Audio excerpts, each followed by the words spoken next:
city into a big city.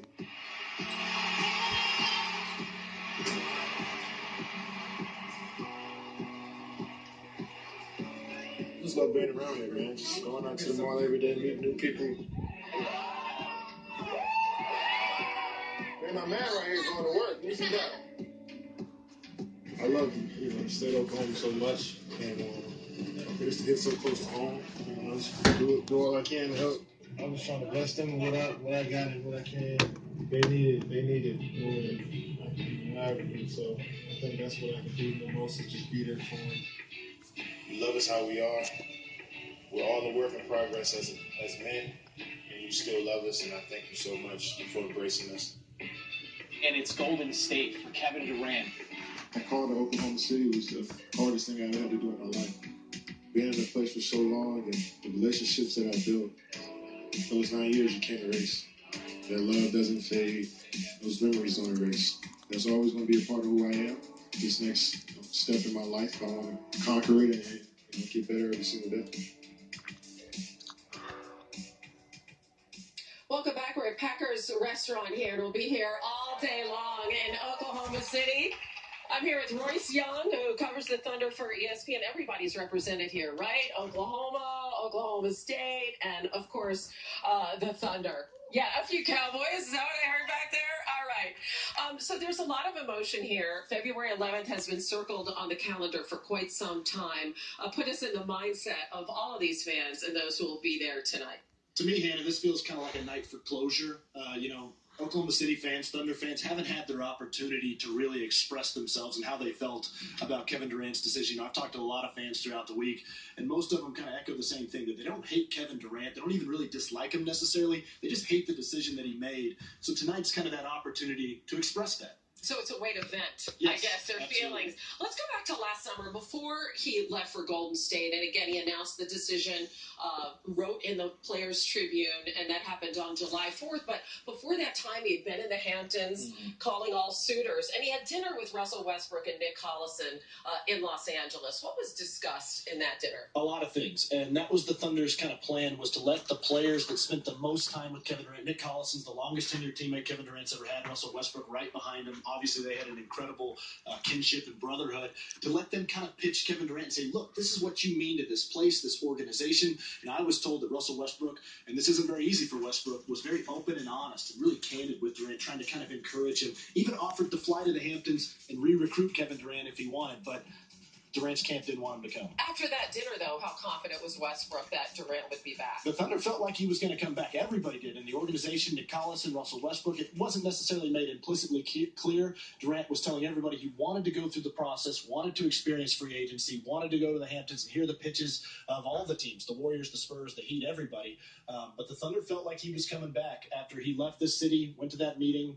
And they thought he traded Serge Ibaka, brought in some young talent and the like. But now here we are in this situation that no one could have ever imagined, that Kevin Durant would come here, come into the peak, and actually be booed, which is the expectation tonight. And you're familiar with everybody. What do you think tonight means for KD? I think for Kevin, it's also a sense of closure to get this behind him. He talked a lot about out in Oakland, that first game, and how awkward it was. And his first quarter kind of showed that. He really struggled, had a hard time settling in. The second game, he went over, he talked to Thunder staffers, made some hugs and talked to other people. He was a little more comfortable with it. But this experience, like you guys talked about, it's going to be different for him. But his focus is winning a championship. So he wants to get this behind him. And so he can start looking at the second half of his season, which is pushing towards the playoffs and winning that elusive title. He's been very upfront about it. He said, listen, a lot of NBA players talk like they don't have emotions and this is just another game. He's like, no way.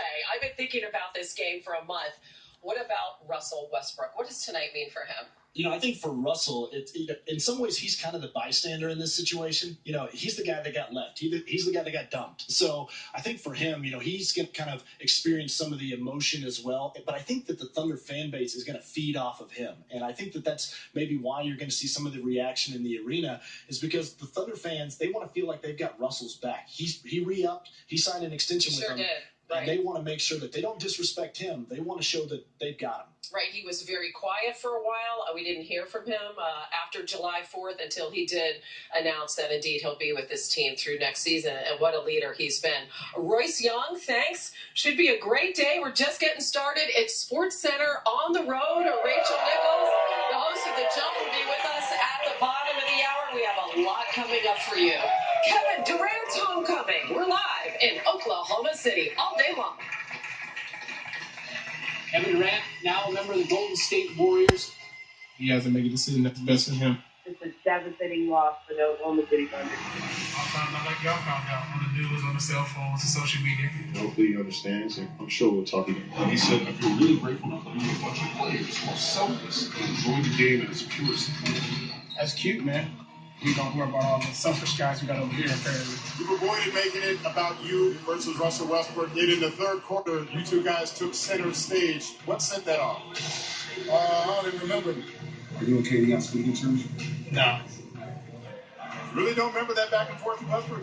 No, I was like that in the game. Is it hard, Russ, not to take everything that he says and feel like it's a shot at you guys? I don't care. To me, it doesn't matter. My job is to worry about here. Honestly, I'm really tired of talking about it. Sports Center on the road is powered by Ford Escape. Be unstoppable.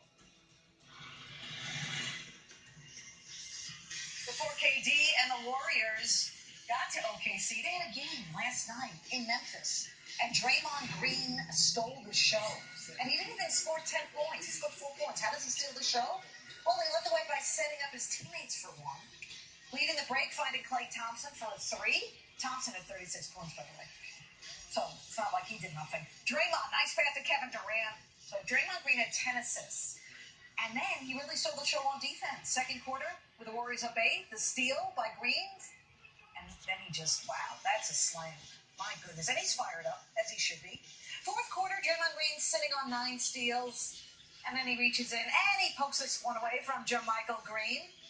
Pretty impressive. He gets a triple-double without scoring 10 points. You heard me. Incredible stuff. Here's Draymond Green on his game. That's what I have to do on this team. I have to bring it on the defensive end. We got a bunch of guys that can bring it on the offensive end, so I try to be the leader on that side of the floor. Tonight, it showed up in steals, and so everybody will notice it because it showed up in the stat sheet, but I try to do that every night. That's an interesting look. Warriors win 4 points, 10 assists, 12 rebounds, 10 steals. First triple-double in NBA history with fewer than 10 points. I think it's also the first triple-double with one nostril. That really makes it more impressive. Listen, it could have been worse without those up his nose. Our second star from the NBA, how about Nikola Jokic? He just had his way last night at Madison Square Garden, which is kind of a theme here recently. I feel like I need a tissue now after seeing that. Go ahead, I'm sorry. Didn't mean to interrupt. Jokic just went nuts. He really did. Finished on the night with a career-high 40-point. Look at that spin in the low post. Kristaps is like, where are you? Where are you? Now you see him, now you don't. And you want range? He showed that too. The big three-pointer. 2 of 3 from distance. And the Nuggets just ran away and hid. 131, 123. The Knicks misery. Damn. Oh, wow. The Knicks lost? Stunning. There's the Nuggets? How the Knicks lost against the Nuggets? Anthony Davis, another star of the hardwood, on the road against the T-Wolves. Davis doing his thing. Shake, rattle, and roll. A nice finish. Davis off the screen, and he'll hit the jumper. Oh, boy, he's showing off all his skills, did Anthony Davis last night. Draining the 3 right here. Wait, there's more from Anthony Davis. You know, if you're going to give him a lane, he's going to take advantage. Second quarter, Davis, this time coming off the screen. That isn't easy. He made it look easy. Pelicans down 2. Davis gets the kick out, knocks down the 3.